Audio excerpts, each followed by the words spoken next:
Ναι. Λήψη πρώτη, παιδιά, να δούμε αν θα πονέσει ο Στέφανος. Η μαλακία πάει σύννεφο. Δεν θα υπάρξει και δεύτερη. Θα υπάρξει και δεύτερη. Λήψη πρώτη. Διάλεξε πόδι αυτή τη φάση. Μα μία θα μου παίξει. Μία. Δεν έχουμε να μου παίξει καλή. Διάλεξε πόδι. Όπου γουστάρει. Όχι, διάλεξε που να. Και στα δύο. Να μοιραστεί λίγο. Μία.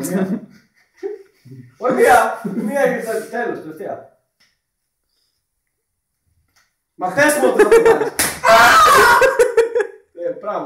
Τίποτα δεν έκανες, τι ήταν αυτό. Από όλες. Πόνσε. Απλά περίμενα να προλέψει περισσότερο.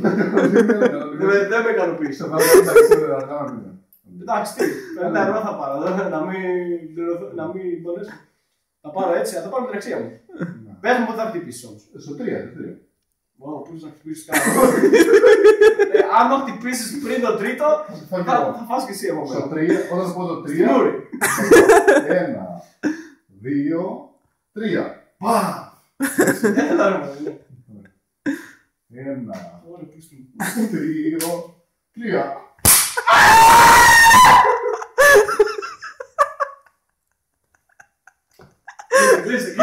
Κλείσε.